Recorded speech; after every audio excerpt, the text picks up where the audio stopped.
The more CO2 you want to capture, the more seabound containers we put on your ship. And then at port, essentially, we swap the containers with fresh limestone containers. It's almost like a battery. And then we basically regenerate the limestone coming out of the spent container, if you will, on shore. Hardware to Save a Planet explores the technical innovations that are giving us hope in the fight against climate change. Each episode focuses on a specific climate challenge and explores an emerging physical technology solution with the person bringing it into reality. I'm your host, Dylan Garrett. Hardware to Save a Planet is brought to you by Synapse. Make sure to click subscribe so you don't miss any future episodes. Thanks for listening. Hello and welcome to Hardware to Save a Planet. I'm here with Alisha Fredriksson, the CEO and co-founder of Seabound. Seabound is a Y Combinator-backed company that is building carbon capture equipment for ships. Shipping drives 90% of the world's economy. It's our most efficient way to move things around the world, better than land or air shipping, but it still emits around 3% of global CO2. Because of that, ship owners are facing growing pressure to reduce greenhouse gas emissions from regulations, customers, and shareholders. People think affordable alternative fuels are at least 10 years away. Seabound offers the only way for ship owners to reduce CO2 emissions now and on existing ships by up to 95%. I'm just getting to know Alisha, but she strikes me as a really innovative thinker with an ambition to make a positive impact. She started Seabound with her co-founder, Roja Wynn, 2.5 years ago. Before that, she worked for Generation, a youth employment organization. She worked for Stanford's D School. She also founded an artisan jewelry social enterprise called Seema Circle. For undergrad, she was one of the founding class students at Minerva University, which I've heard, I don't know if this is true, but I've heard it has the lowest acceptance rate of any university. Alisha, it's really an honor to have you. Thanks for joining. Thanks for having me. It's good to be here. So when you started Seabound, I think you told me your initial goal was you wanted to make you wanted to impact climate change. Mm-hmm. And I'm curious kind of what your process was like to sort of look at all the things you could potentially do and why you ended up landing on shipping. Yeah, for sure. So there were a few different elements of the process. I think the first element was actually trying to figure out if I could sort of climatify the work that I was already doing. So at the time, I was working at an organization called Generation, which is a nonprofit founded by McKinsey Company. And they basically train and place people who are struggling to get access to the workforce into, incredible careers. And so and I think they're world class at doing that. And so my question was, how could we train and place people into like green careers and what are green jobs? And so I ended up asking that question a variety of times in the organization. And then I kept putting my hand up whenever there was something green job related. And in the end, sort of created a climate program or a green jobs program at that organization. And that was part of my education to just sort of getting involved and doing what I could with what was already in front of me. So that was probably step one. At the same time, I was also doing some sort of external activism. So I actually helped to start a group in London that was focused on campaigning for the Green New Deal because a friend of mine was already involved. So it was sort of, again, how can I just learn from what's around me and use what's around me to try to make some sort of an impact there and educate myself. Step two was maybe more formal education. So that's where I tried to read and or listen to many podcasts actually about kind of what is the climate challenge from a really macro perspective and sort of what are some of the neglected sectors? Why haven't we moved as quickly as we need to? What are some of the big sort of challenges there? And again, tried to take more of like a top-down perspective to figure out where I might potentially be able to have an impact within that. And finally, I got involved in some new projects as well. And one of these projects was actually helping my dad with his startup. And they make fuel for ships out of captured CO2 and green hydrogen. It's a company called Liquid Wind. And so I've kind of been in the background a little bit for the past 6 or 7 years since they've been around, sort of supporting him, looking at things like fundraising and partnership building, which is what I was working on at Generation. And that gave me unique exposure to the world of maritime, to the challenges of decarbonizing shipping, to the ways that ship owners think. I think maybe a little bit of sort of vicarious self-confidence, also just through seeing my dad being able to build something like that. And I think the amazing thing to kind of, close the loop here was that there was this overlap between what I was finding in my macro research, which is that shipping is one of these final hard-to-abate sectors that doesn't yet have, a technological solution, and that unique insight and exposure that I had from supporting the creation of liquid wind. And then the specific idea for Seabound actually came from that work. So this company, Liquid Wind, they make fuel for ships out of captured CO2. Ironically, they didn't know where to get the captured CO2 from. And so that was kind of the big aha moment or insight. There's tremendous amounts of CO2 that ships are spewing, directly from their engines. And so what if we could capture that, sell that for clean fuel production that the ships burn, and eventually create this circular fuel system and sort of keep it all contained? And I think at that point in time, I was sort of so taken by the idea, but also candidly just so impatient to get started that I quit my job within a week and tried to figure out if you could capture carbon on a ship. Okay. So it's a long story. Yeah, no, it's awesome. When I was looking at what your dad does, because you had mentioned your dad was kind of in this field, my first take on it was, in some ways, it looks like you're working on competitive solutions. Like the kind of premise for Seabound is we don't yet have alternative clean fuels for shipping, so we need to be capturing in the meantime, CO2. And then here's your dad creating those clean fuels that would eventually potentially make Seabound obsolete. Is that kind of the right way to look at it, or it almost feels more like you could be partners? I think it's more the partnership perspective. So the type of fuel they create is called green methanol, and it's a carbon neutral fuel because it uses CO2 for its production and it releases CO2 when it's burned. And so essentially it's just kind of, it's neutral. And so if you could capture that CO2 that the methanol once burned releases, then you could actually reduce even more CO2. And again, one of the challenges of making green methanol is sourcing CO2 as a feedstock. And so I actually see us as being able to catalyze and accelerate the production of green methanol by providing this critical input that is currently a bottleneck. So maybe that's sort of like a very optimistic and idealistic perspective, but I hope that we can actually catalyze clean fuel production, complement it by creating the circular system, and eventually maybe even sort of, together we can provide this sort of next level solution, which would be carbon negative ships, which would be possible if the original source of CO2 was biogenic, and then it was turned into green methanol, and then it was captured and then sequestered after that. And the prospect of carbon negative ships, I feel like, is unheard of in the industry or in the world today. But how incredible would that be? And that would only be possible if you were to combine these types of solutions. So this would be CO2 from plants that have sequestered, so it could be have captured the CO2 from the atmosphere. Yeah, so maybe it's like a BECCS facility or, like a pulp mill, essentially, and then it's post-combustion carbon capture on a pulp mill. Do you think that's kind of the future of the industry, more so than, I don't know, electrification or hydrogen or carbon something else? Carbon negativity through fuels, or? Yeah. I think that's probably a hot take. I think we're very far away from carbon negativity. I think the whole industry is focused on carbon neutral fuels, whether that be green methanol or green ammonia. Those seem to be the two main contenders. However, as we've mentioned, unfortunately, those are still very far away from being in sufficient supply.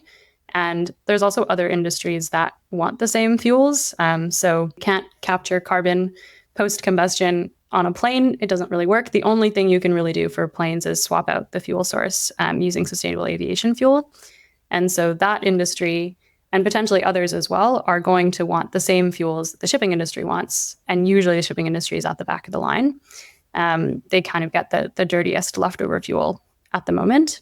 So I think all the attention in the industry is focused on these fuels, but they're starting to realize that it's going to be very hard to get the amount of fuels that they need. And that's where we think onboard carbon capture can play a really significant role to bridge the short-term gap right now, as well as to help to catalyze and then complement at least some of those fuels in the future. Why is that? Why is it so far out? that those fuels will be available at scale?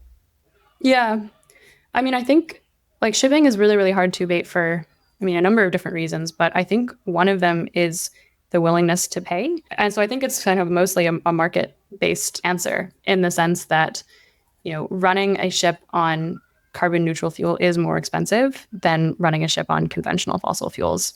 And there are new regulations that are starting to change the equation a little bit, but not yet to a meaningful degree such that there is a lot of urgent action and change. But I think, so shipping entered the emissions trading scheme in the EU this year. And so that currently, I think, is about 70 euros per ton. And it's phasing in. So not all of the emissions for ships are subject to that penalty today, but over time they will be. But I think there's estimates that it would need to be at around maybe 200, maybe 300 or more euros per ton of CO2 emitted in order to actually sort of tip the scale in the favor of carbon neutral fuels. So I think that's the tough part, is that it's too expensive, really. And therefore, it's hard to secure offtake agreements to start to develop the facilities to produce these fuels. That's my understanding of it. And your solution is a cheaper way to reduce emissions. Yeah, so I think we face similar challenges in that it's more expensive to capture CO2 on a ship than it is not to.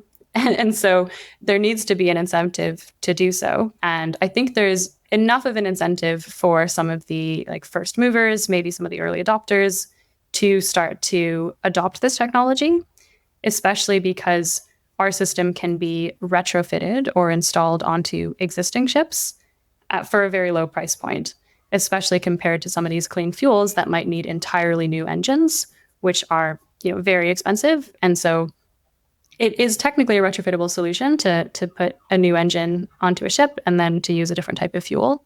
But that's a really big investment to make, depending on how old the ship is, which is where mostly these clean fuels will be for a whole new fleet of ships, which is still quite far away. Ships have about 20 to 30 year lifetimes.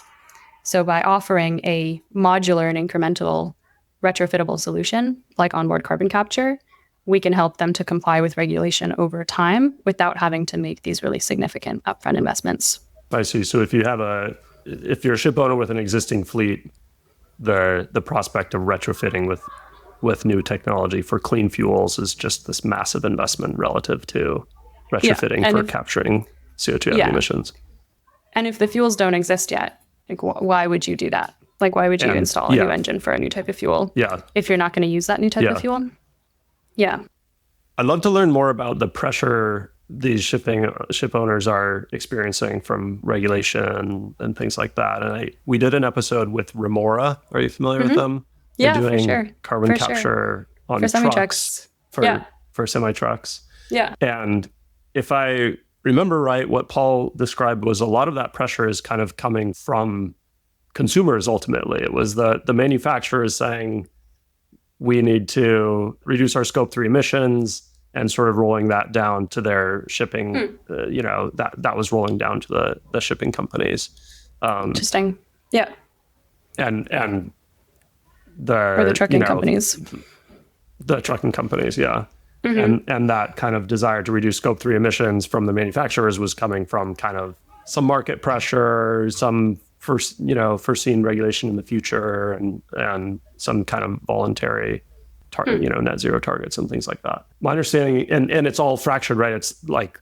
It's probably different in every country. My understanding is for ocean freight, there's this international body that regulates. And is that primarily where the pressure is coming from? Yes and no. So shipping is, as you can imagine, so shipping is an inherently global industry. And so there is a global regulatory body called the International Maritime Organization, or IMO. It's a UN body.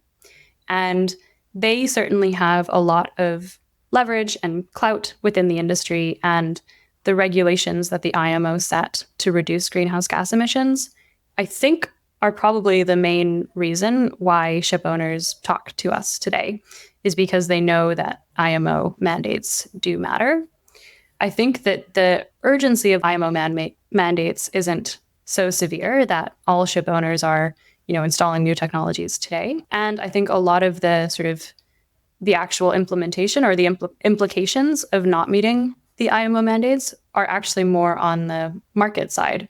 So for instance, one of the IMO measures is that they've got this index, which is called the Carbon Intensity Indicator, or CII. And essentially every ship gets a score from A to E on how carbon intensive their operations are. So you can think of it as like a report card for a ship. And the companies that basically lease the ships or book space on the ships to move their cargo around, they are using those CII scores to choose which ships to be renting, essentially. And so if you have a D ship or an E ship, you're not going to be able to book customers for much longer.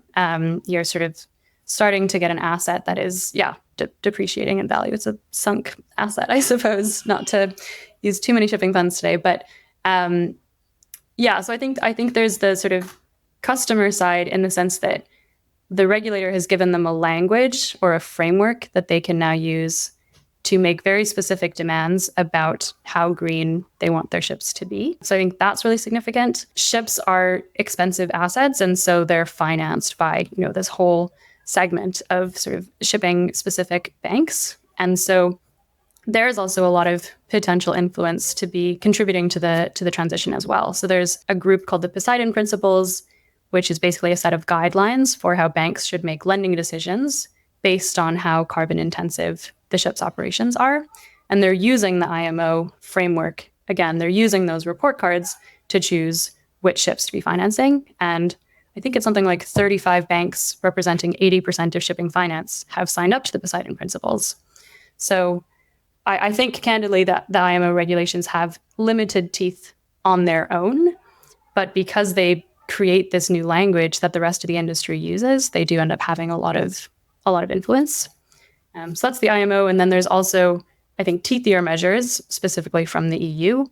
So shipping entered the emissions trading scheme. There's a new program as well called Fuel EU Maritime that's coming into play next year. Ports that won't allow you to actually show up at the port if your ship doesn't comply. So I think those measures are much more significant, which is where we see most of the decarbonization activity in the industry happening within Europe, or at least with European ship owners to begin with. Okay, so you started with this question, is it possible to capture CO2 on a ship?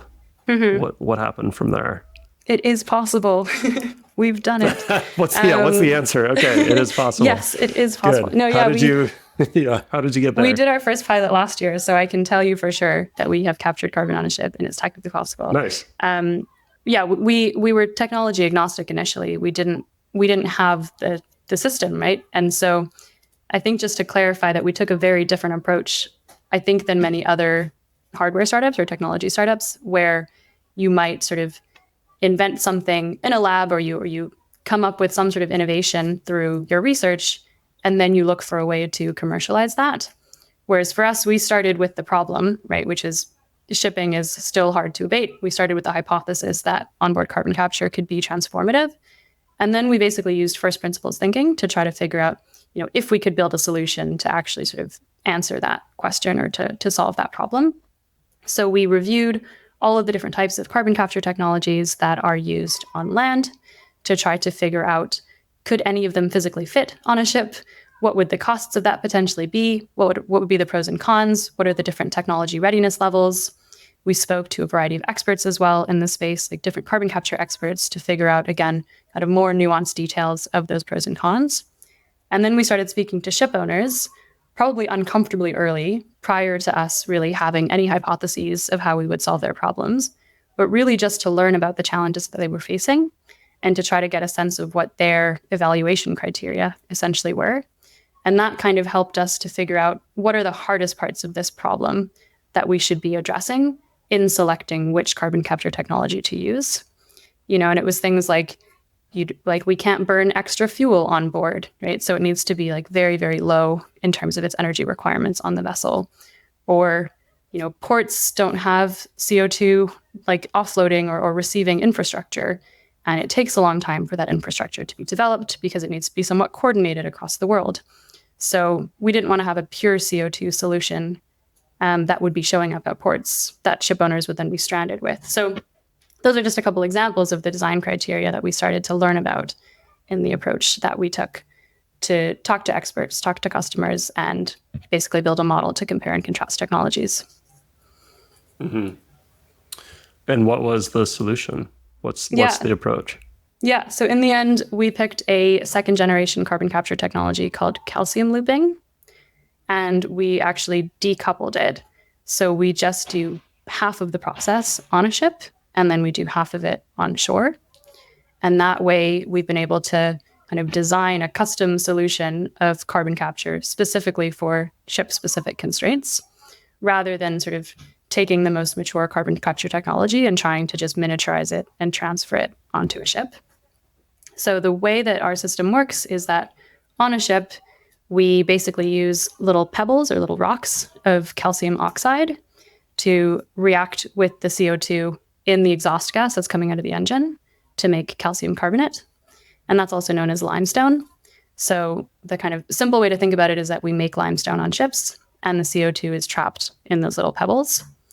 We don't separate the CO2 from the limestone on board, which is the regeneration process of carbon capture. And so we don't have any CO2 kind of extraction or compression or liquefaction equipment because that's really energy intensive. And it's those steps that we've shifted to shore. And we do that in larger land-based facilities that basically service all of the different ships that are coming in with the captured carbon in the form of limestone. And that way we can leverage economies of scale, land-based energy infrastructure, CO2 sequestration from shore, and so on and so forth. So I think you interviewed Heirloom previously. It's the same category of technology as theirs. Mm-hmm. Yeah, Heirloom I was thinking that as well. And yeah, and exactly what you say, the kind of desorbing the CO2 from the limestone is the really energy intensive part of the process. Yeah. Well, at least, yeah, I'm sure what you're doing on the ship is hard as well. And will you own the land-based processing part of the process as well, or is that, are there partners that would do that, or like is that something Seabound needs to develop as well? Yeah, we're still exploring what that could look like at different phases of our company. So initially, we're partnering with lime companies. So calcium oxide is also known as lime. This is an established industry and global industry already. And so it's essentially teaming up with lime companies to do the regeneration or the calcination process. Today, that process is actually CO2 intensive. So the CO2 is typically released from that process, which is why we need to work closely with them to ensure that we're producing green lime, where the CO2 that's released is captured and then sequestered. Otherwise, our process would be counterproductive. Right. And then I suppose that's potentially circular, like that lime would then be used back on your ships exactly. in the capture process. Exactly, yeah. I'm glad you mentioned being this kind of difference between being a company starting with a technical solution versus a company looking, with a problem, looking for a solution. I'd say most of my guests are the technical founders who have a solution, sort of this core IP they're commercializing.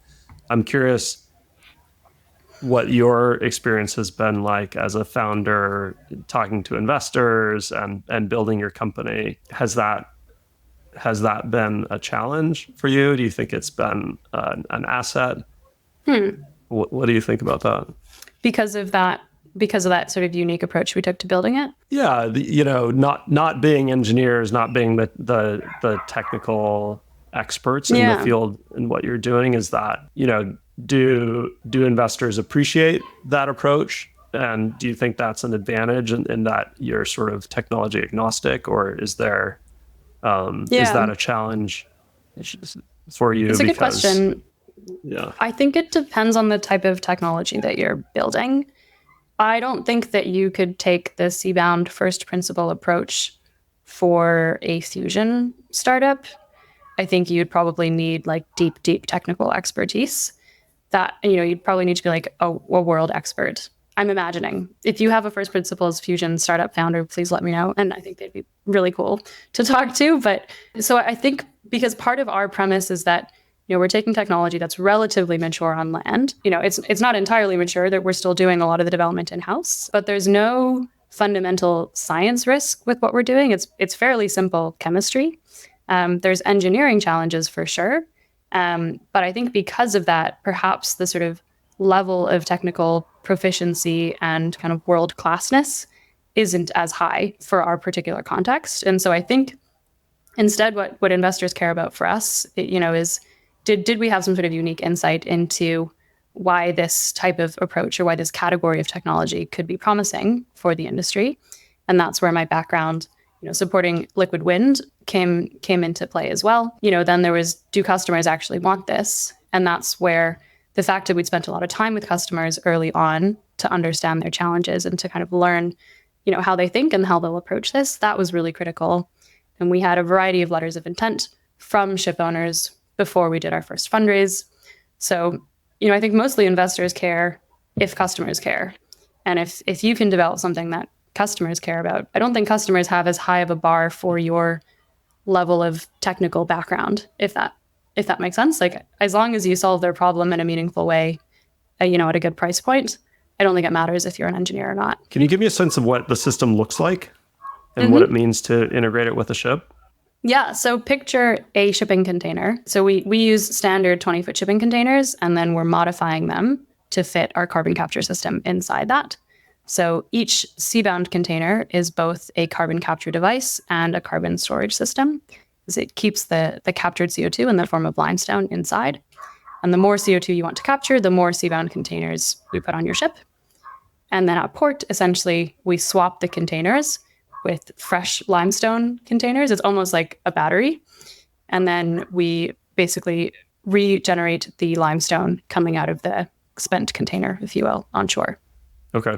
I imagine there's a lot of variability in ship design. Do you think of it as a product that can kind of drop into any ship, or is there a lot of customization for different ships? Yeah, so the reason why we're doing a containerized system is so that it can be as standardized as possible and as easy to install into a given ship as possible. We actually started with a non-containerized system, which we tested for our first pilot. And the idea there was that, you'd have a fixed device that was a carbon capture device, and then you'd have a separate lime storage sort of holder or vessel, and then a separate limestone storage system on the ship. And we were moving the pebbles of lime from the first storage system into the carbon capture device and then into the limestone device. That was technically possible. We were able to prove that it works, but it's actually fairly challenging to move rocks around on a ship. You can imagine the ship is moving, there might be clogs, there's a lot of moisture in the air. We didn't want to have to design a custom system for every ship. My team spent a couple of months in a shipyard in Turkey in the middle of summer, which was incredibly hot and quite a chaotic environment to be in. And we were basically building and installing the first system during that time. And I think that's when we were all just feeling like, wow, if this could be modular, that would be so much easier. We wouldn't have to spend our summers in shipyards all the time. And so we essentially found a way to flip our technology on its head and to create a modular version of it so that we could now fit it into containers and work on basically literally shipping containers out the door so that they could be installed on a variety of different types of ships. Mm-hmm. It's interesting how so many of these climate tech solutions end up fitting into shipping containers. It feels like they're it's really just, handy. Yeah. Container. Yeah. And then you're essentially blowing the exhaust through these pebbles in the container. Mm-hmm. Yeah. And the capture happens. Yeah. There's a lot of other stuff in this exhaust too, right? Like VOCs and SOx and NOx and I was reading like heavy metals. And does that need to be scrubbed before it goes into your system? Do you handle pollutants like that as well, or what does that look like? Yeah, we don't need to pre-treat the exhaust gas before it goes into our container. And we would actually like to take the exhaust gas kind of, as close to the engine as possible so that we can use some of the heat that's coming out of it as well to increase the efficiency of our capture process. We can capture sulfur as well, which is another emission that's actually mandated to be reduced by the International Maritime Organization. And so then there's basically this sort of dual purpose of the system that you could both capture sulfur and CO2. We can't capture NOx today, but that would be essentially just re-released. Yeah. So what do you sell to your customers? Are you selling equipment? Is it a service? What's the business model? Yeah. So currently, and I say that because we're exploring a new channel, but currently our business model is that we sell carbon capture containers to ship owners. And then we also have an ongoing subscription, which basically covers swapping the containers of the captured carbon version, the spent version, to the fresh version. And so that ongoing service we take care of as well, so that our ship owner customers don't need to get involved in limestone regeneration. The new angle that we're also exploring is to potentially sell to cargo owners as well. So, as you said at the beginning of the episode, shipping moves about 90% of the world's goods. And so most companies that make things move things on ships. And therefore, maritime or kind of ocean freight emissions is part of their scope 3. And I think there's a lot of potentially kind of latent demand there that doesn't yet have an easy way to be serviced today because there aren't easy ways to reduce emissions from ships. So that's where we're starting to look at, could there be appetite from cargo owners or brands or other corporates to pay for emissions reductions on ships so that we can incentivize accelerated emissions reductions that exceed the regulatory requirements from the International Maritime Organization and from the EU. And that essentially would be an insetting credit. So that would be a different type of product that we'd be selling. Okay. Explain that. Insetting.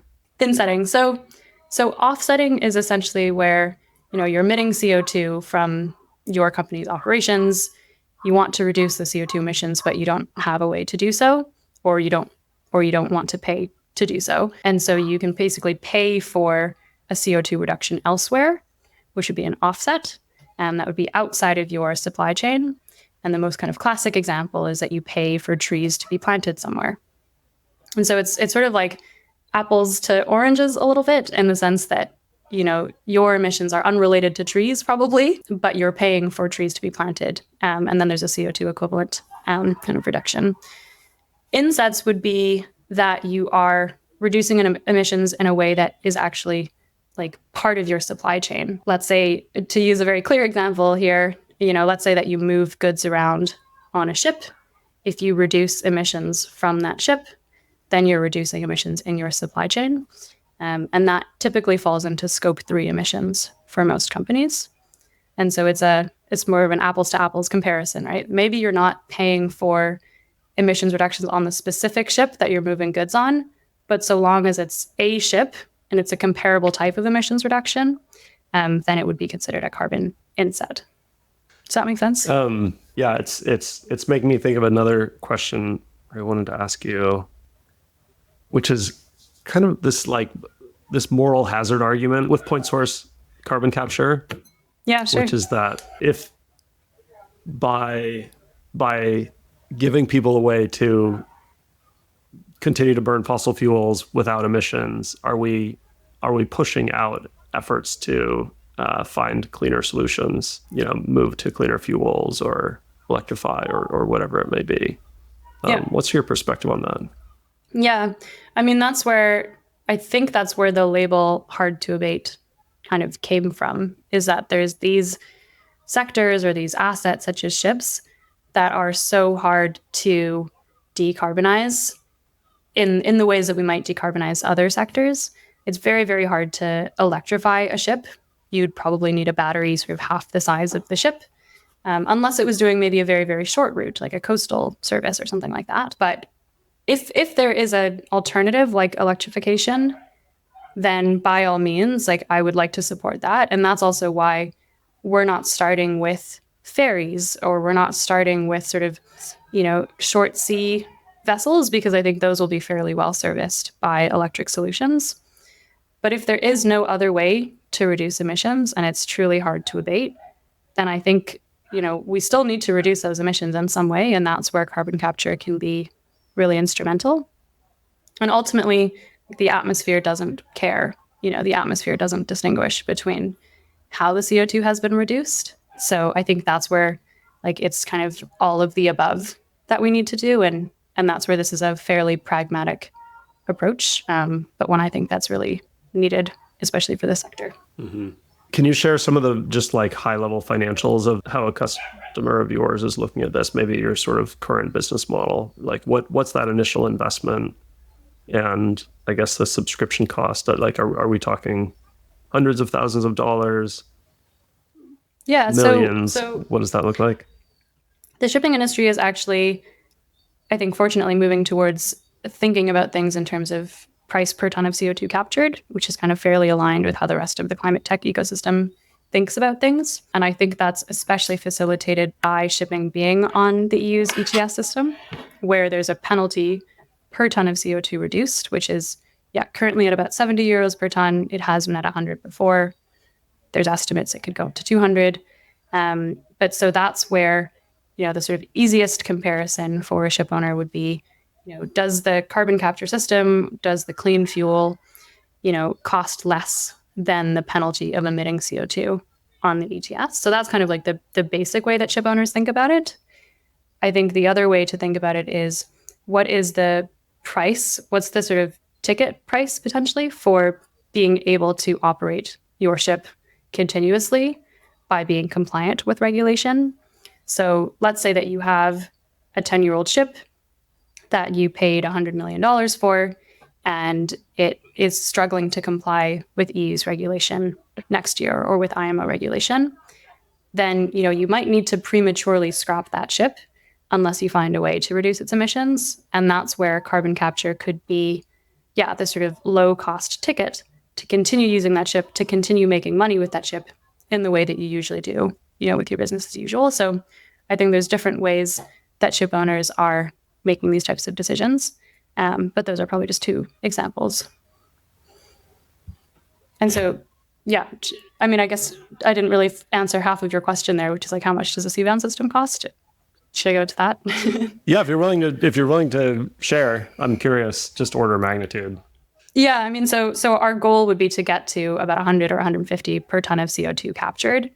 That won't be the price initially, as we're still developing the technology and developing that green lime supply. But that's kind of the aim that we have down the line. Right, that's a feasible target. Yeah. How do you think about the future of Seabound? And partly I'm thinking of this as a bridge to this future where we do have clean fuels. And, as you're building your company and thinking about where you go long term, how do those two things kind of play together? Yeah, I don't see this as a bridge. And if it was a bridge, it would be a very, very long bridge. But I don't really see it as a bridge, because I think it does complement other solutions in the industry. And so, the kind of step one is retrofit existing ships and capture the CO2, from the existing global fleet. And then step two is start to capture CO2 on like new ships as well. And I think that's where things could start to get more interesting, is if those new ships are going to start running on green methanol or on biofuels or potentially ammonia, then can you combine carbon capture with that? So methanol, as mentioned, releases CO2 when it's being burned. So do biofuels. Ammonia does not, but you need ignition fuel for ammonia. So there's still kind of an initial fuel supply that's releasing CO2, and we could capture the CO2 from that. And then if we can, get to phase 3, which we talked about a little bit earlier, which is carbon negative ships, because we are using CO2 to make fuels, we're burning those fuels, and then we're capturing and storing that CO2. So you could have a world of carbon negative shipping. You could have a world of like circular fuels. That's probably, maybe phase 3 for us. But I think for ship owners to be stacking all of these solutions together, we would need regulation to be probably even more ambitious, or we would need more of that customer pressure for customers reducing their Scope 3 emissions. So I think it's technically possible, and we could probably get there, sooner rather than later, even in the next few years, to do even phase 3, if we had enough of an incentive to do so for our customers. So 3 last questions. The first is, how optimistic or pessimistic are you about the future of the planet, and why? That's a tough question. It depends on the day.